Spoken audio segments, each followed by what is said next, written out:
হে everyone, আজকে হচ্ছে শনিবার। আজকের ভ্লগটাই আজকে রাতেই আপলোড করছি। তো দেখো, রেডি হয়ে গেছি আর বাইরে জানো ভীষণ বৃষ্টি হচ্ছে। আর এই বৃষ্টির মধ্যে দিয়ে আমরা যাবো আজকে মামার বাড়ি, মানে মামা শ্বশুরের বাড়ি।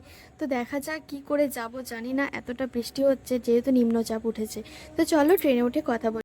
আমরা যখন ট্রেনে উঠলাম তখনও ভীষণ জল পড়ছে, আর প্রথমত ভিজে জায়গাটাকে মুছেই বসতে হয়েছে। তো আমরা এসেছি উত্তরপাড়াতে, সেখানেও ভীষণ জল, বৃষ্টি, মানে কি বলবো, সব একাকার। যাই হোক করে আসা হয়েছে এখানে। বৃষ্টিতে ভিজে ভিজে এতটা কষ্ট করে এসেছি, আর একটু ঘুরতে বেরোবো না? ঘুরতে না বেরোলে হয়? তাই সবাই মিলে ছাতা নিয়েই ঘুরতে বেরিয়ে পড়েছি। আজকে দেখো বাইরের ওয়েদারটার কি অবস্থা, যে কীরকম বৃষ্টি পড়ছে, সবার হাতে ছাতা। যাই হোক, এই দৃশ্যটা অনেকদিন পর দেখলাম। গরম কাটিয়ে উঠিয়ে একটু বৃষ্টির ছোঁয়া। আর হ্যাঁ, আমার ভয়েসটা হয়তো একটু তোমাদের অসুবিধা হবে, কারণ আমি যেহেতু এখানে উত্তরপাড়াতে থেকেই আজকে রাতের মধ্যেই এডিট করে তোমাদেরকে দিচ্ছি। আর এই যে গঙ্গার ঘাট, বৃষ্টির ছোঁয়া, আর মাঝে মধ্যে ওই যে আলো। যাই হোক, ফাঁকা ছিল, তবুও বেশ ভালোই লাগলো। তারপরে আমরা চলে গিয়েছিলাম একটা দোকানে, যেখান থেকে আমাদের কিছু ফুড নেওয়ার ছিল, নেওয়া হয়ে গেছে। আর ওই যে ননদ বলছে বাই গাইস, আবার দেখা হবে নেক্সট ব্লগে।